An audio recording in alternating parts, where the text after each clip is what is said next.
Meski masih melakukan upaya hukum, namun tergugat harus dengan lapang dada menerima hasil putusan Pengadilan Negeri Palembang yang memutuskan mengeksekusi dan mengosongkan rumah tempat tinggal warisan orang tua keluarga Gali tersebut. Dari Palembang, Muhammad Riza Palevi, iNews melaporkan. Pasca banjir besar yang melanda 2 kelurahan di Kecamatan Batu Raja Timur, pemerintah Kabupaten Ogan Komering Ulu langsung merespon cepat. PLH Bupati Oku Teddy Melwiansyah langsung turun ke lokasi banjir untuk melihat dampak banjir, sekaligus menyalurkan bantuan dari Gubernur dan Pemkab Oku.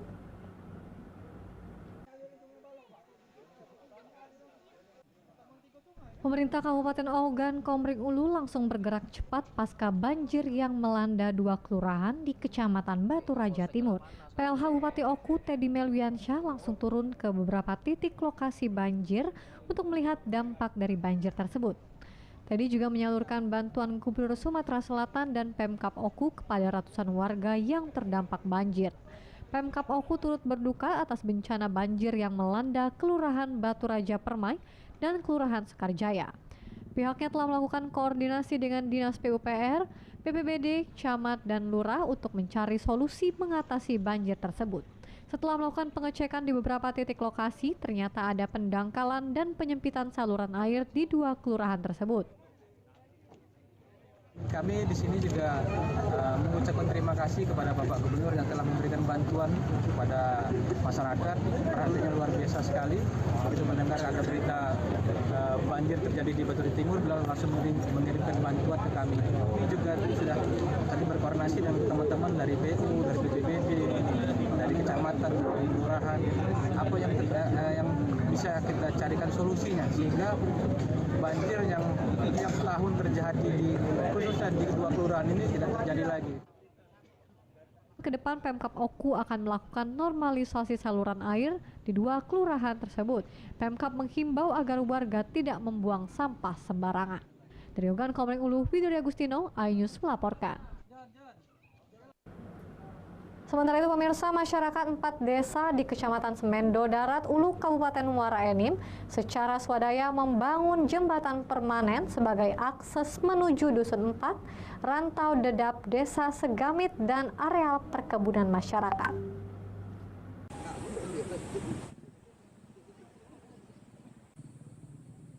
Kondisi jembatan air perikanan dan jembatan air handicap di Desa Segamit, Kecamatan Semendo Darat Ulu, Kabupaten Muara Enim yang amblas terbawa arus sungai setahun lalu belum mendapat respon dari pemerintah daerah.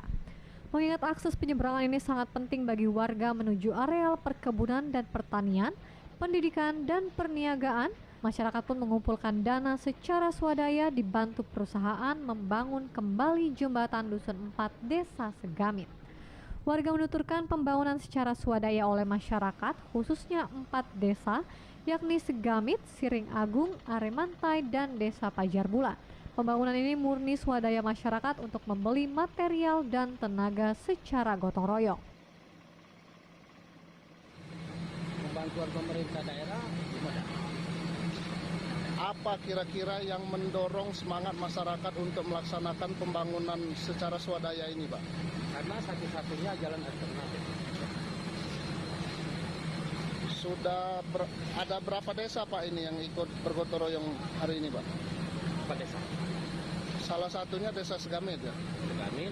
Apa kira-kira perbantuan pemerintah daerah untuk pembangunan jembatan ini, Pak?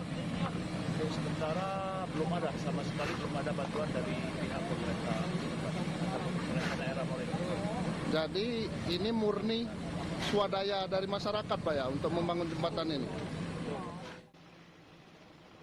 Saat ini pemerintah daerah belum bisa berbuat karena lokasi jembatan ini berada di kawasan hutan lindung, namun Pemda berupaya untuk mendapatkan izin dari kementerian. Dari Muara Enim, Edwianto Satria, iNews melaporkan. Wali Kota Pramuli berharap tak ada lagi nikah tanpa surat. Informasi lengkapnya sesaat lagi.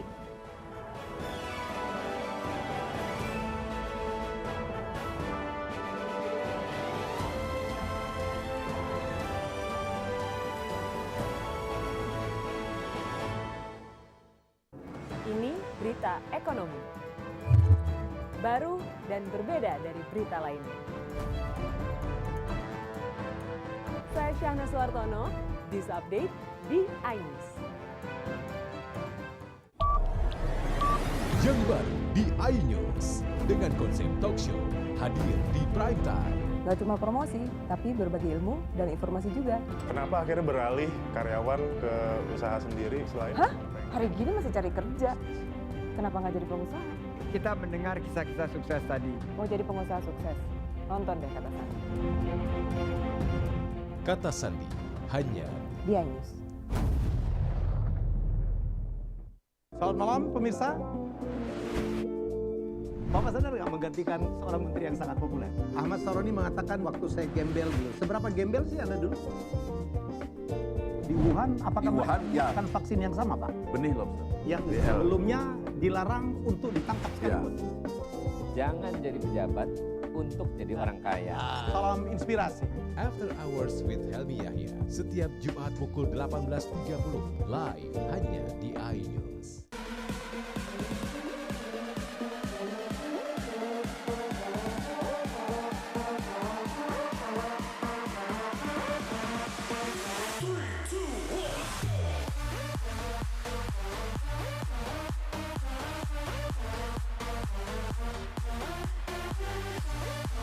Pukul 1 siang. Dengan warna baru, Pastinya lebih seru lebih keren, dan lebih kepo.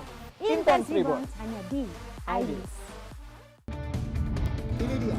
Sandiaga Uno. Wow, ini luar biasa nih. Tips usaha, berani mengambil resiko keluar dari zona nyaman. Buat anak-anak milenial, mereka harus proaktif, harus jemput bola. Kata siapa? Kata Sandi. Kata Sandi setiap Senin pukul 18.30 live hanya di iNews. Wah. Kayak jawara nggak?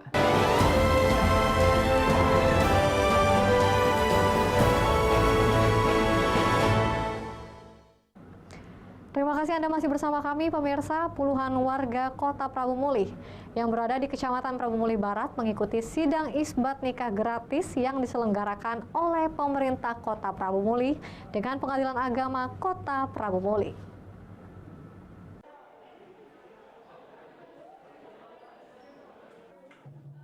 Sidang isbat nikah gratis di kantor Pengadilan Agama Kantor Prabu Mulih dimanfaatkan warga kurang mampu dari desa dan kelurahan di Kecamatan Prabu Mulih Barat untuk mendapatkan surat nikah resmi dari pemerintah. Wali Kota Prabu Mulih Ridho Yahya turut menjadi saksi sidang isbat nikah gratis di Pengadilan Agama. Ia berharap dengan berdirinya kantor Pengadilan Agama tidak ada lagi nantinya masyarakat nikah di bawah tangan. Ya, isbat nikah, kita menyelamatkan mereka itu karena tidak ada duit, bukan mereka tidak rela punya surat nikah. Kalau dulu mereka harus ke Muara Enim, kalau tidak salah 500.000 belum ongkosnya, belum makannya, berarti paling tidak punya 1 juta. Aku pengen 100% target aku punya surat nikah kalau untuk urusan isbat nikah. Tapi yang benar ya, jangan yang bini wong, janganlah punya bini muda, tidak boleh, harus yang sesuai dengan aturan. Kalau yang punya duit jangan juga, yang susah lah. Ketua Pengadilan Tinggi PT Agama Palembang M. Zaini menyambut baik program Wali Kota Prabu Mulih dan akan menerapkan pelayanan prima di Pengadilan Agama Kota Prabu Mulih. Kami perlu beritahukan kepada seluruh masyarakat, khususnya Kota Prabu Mulih, ada pelayanannya prodeo tanpa bayar, ada dari pemerintah. Jadi yang tidak mampu, masyarakat yang tidak mampu itu bisa berperkara secara cuma-cuma. Sebelumnya, Wali Kota Prabu Mulih bersama Forum Kepala Daerah melakukan pembacaan Yasin bersama dalam rangka peresmian gedung baru Pengadilan Agama Kota Prabu Mulih. Gedung Pengadilan Agama Prabu Mulih dibangun di atas lahan hibah dari Pemkot Prabu Mulih. Dalam kesempatan tersebut, Wali Kota juga memberikan bantuan berupa musola di halaman kantor. Dari Prabu Mulih, Berry Brima, iNews melaporkan. Badan Penanggulangan Bencana Daerah Sumatera Selatan atau BPBD menggelar rapat koordinasi dengan semua pihak terkait untuk menanggulangi bencana kebakaran lahan dan hutan. Antisipasi perlu dilakukan mengingat saat ini sudah memasuki musim kemarau.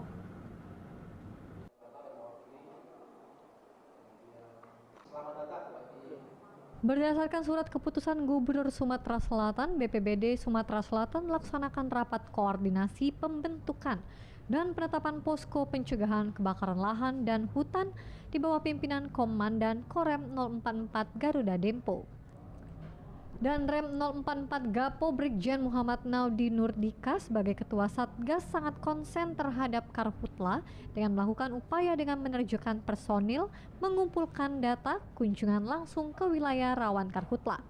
Menurut BMKG Sumsel, musim kemarau pada 2022 diperkirakan akan terjadi pada bulan Juli hingga September. Meski La Nina sudah melemah, namun potensi uap air tetap ada. Kondisi cukup menguntungkan adanya hujan meski telah memasuki musim kemarau. Hari ini rapat koordinasi kesiapan posko kebakaran lahan berdasarkan SK Bapak Gubernur. Pak Gubernur sudah menetapkan status siaga, kemudian menetapkan posko satuan tugas yang dipimpin oleh Pak Danrem selaku dan Satgas Operasi.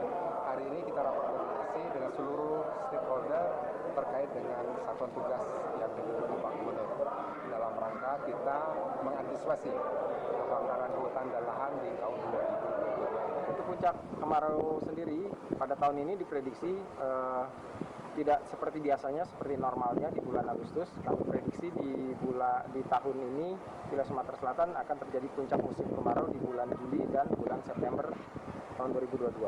Di wilayah Sumatera Selatan sendiri diperkirakan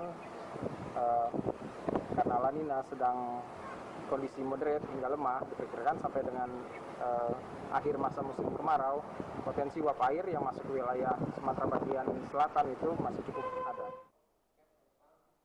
Rakor ini mendiskusikan kesiapsiagaan pengendalian dini Karhutla yang dilakukan masing-masing OPD terkait serta para stakeholder. Kepala BPBD Sumsel Iriansyah menyampaikan pembentukan dan penetapan posko dipimpin oleh Danrem 044 Gapo berdasarkan surat keputusan Gubernur. Dari Palembang, Ahmad Syaiful, iNews melaporkan. Pemirsa, anggota DPRD Sumatera Selatan yang juga Ketua Perhimpunan Sapi dan Kerbau Indonesia Sumatera Selatan, Budiarto Marsul, menyoroti kasus penyakit mulut dan kuku pada sapi di wilayah Sumatera Selatan. Untuk itu, dirinya mendesak Dinas Peternakan Sumsel untuk ke kandang peternak menanggulangi permasalahan ini. Jumlah sapi yang terpapar PMK sudah mencapai ribuan, sementara sebentar lagi akan menghadapi kebutuhan Idul Adha saat antusias warga sedang tinggi-tingginya pasca melandainya angka pandemi COVID-19.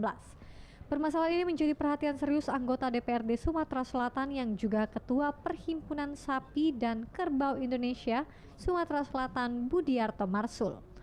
Politisi Partai Gerindra ini melihat besarnya dampak bagi kerugian peternak dan tentunya masyarakat yang ingin berkurban pada Idul Adha kali ini.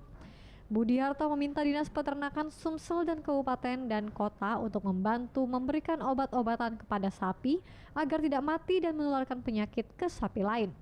Upaya ini tidak boleh hanya mengandalkan laporan namun bisa jemput bola langsung ke kandang-kandang peternak. Kita mengharapkan pemerintah provinsi, khususnya Dinas Peternakan, para dokter hewan ya, yang tergabung dalam Ikatan Dokter Hewan, juga kita harapkan ikut bersama-sama menanggulangi,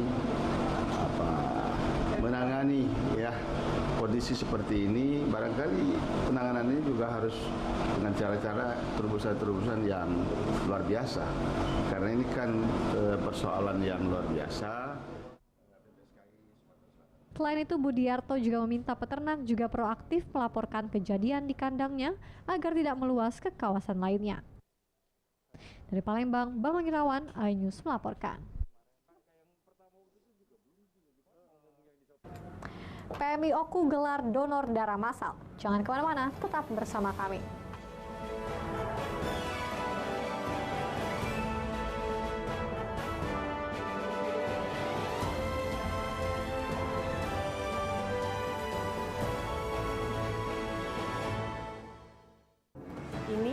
berita ekonomi.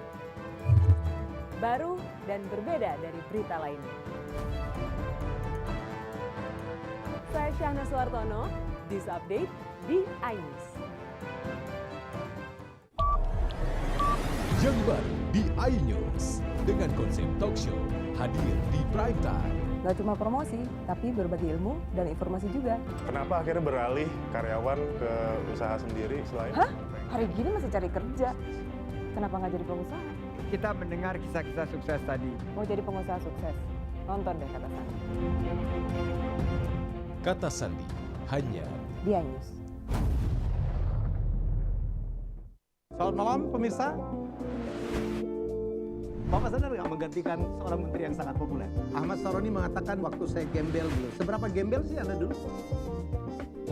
Di Wuhan, apakah menggunakan vaksin yang sama, Pak? Benih lobster. Yang sebelumnya dilarang untuk ditangkap sekalipun. Jangan jadi pejabat untuk jadi orang kaya. Salam inspirasi. After Hours with Helmi Yahya setiap Jumat pukul 18.30 live hanya di iNews.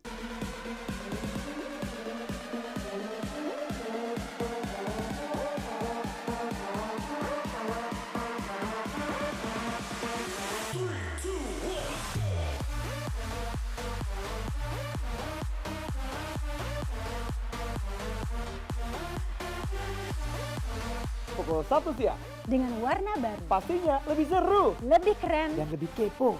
Intense Reborns hanya di iNews. Ini dia. Sandiaga Uno. Wow, ini luar biasa nih. Tips usaha, berani mengambil resiko, keluar dari zona nyaman. Buat anak-anak milenial, mereka harus proaktif, harus jemput bola. Kata siapa? Kata Sandi. Kata Sandi setiap Senin pukul 18.30 live hanya di iNews. Wah. Kayak jawara nggak?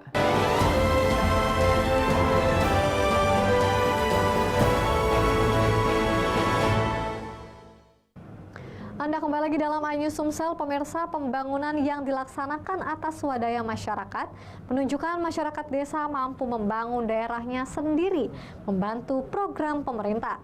Warga bekerja sama dengan gotong royong dan secara swadaya membangun parit di tepi jalan.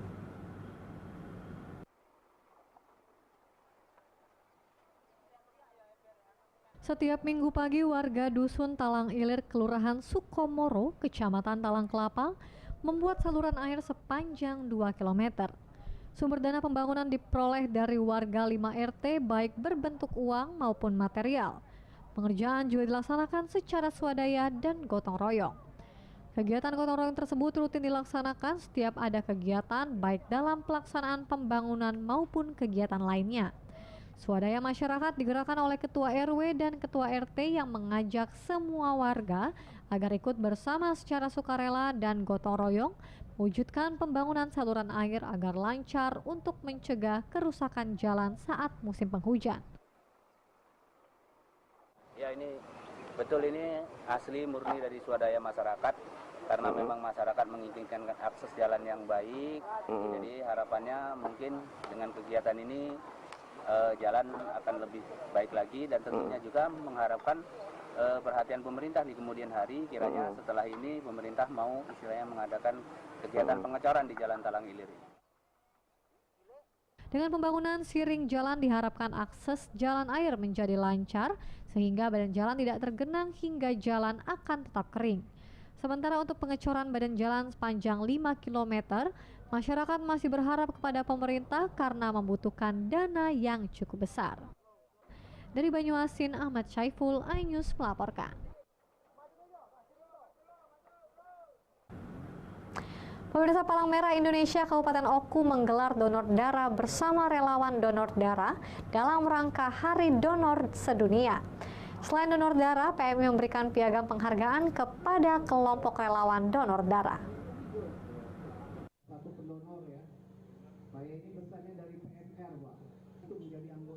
Palang Merah Indonesia Kabupaten Oku melakukan donor darah bersama relawan. Donor darah ini digelar bersamaan dengan Hari Donor Darah Sedunia. Yunizir Jakfar, Ketua PMI Kabupaten Oku mengungkapkan peringatan Hari Donor Darah Sedunia setiap tahun diperingati dan PMI Oku menggelar donor darah bersama relawan yang ada di Kabupaten Oku. Menurutnya di Oku saat ini telah banyak terdiri komunitas donor darah mulai tingkat desa, kelompok pengajian, dan kelompok masyarakat biasa. Di Hari Donor Darah Sedunia ini, pihaknya berharap masyarakat makin banyak untuk menjadi pendonor dan membentuk komunitas donor darah agar lebih memudahkan masyarakat untuk mendonor atau mendapatkan darah. Hari ini merupakan momen yang luar biasa ya, memperingati Hari Donor Darah Sedunia. Jadi PMI Oku hari ini sengaja mengadakan upacara sekaligus donor darah massal ya. Ini sebagai bentuk apresiasi, penghargaan terhadap kawan-kawan relawan yang selama ini sudah berjuang secara sukarela membantu PMI untuk mendonorkan darahnya. Makanya selain donor bersama, PMI Kabupaten Oku juga memberikan piagam penghargaan kepada kelompok relawan donor darah. Menurut Yunizir, kelompok relawan donor darah ini setiap tahunnya paling banyak menyumbangkan darah. Dari Ogan Komering Ulu, Widuri Agustino, iNews melaporkan. Pemirsa, berita tadi sekaligus menutup perjumpaan kita pada hari ini. Saya Ayu Felicia dan seluruh kru yang bertugas mengucapkan terima kasih dan sampai jumpa.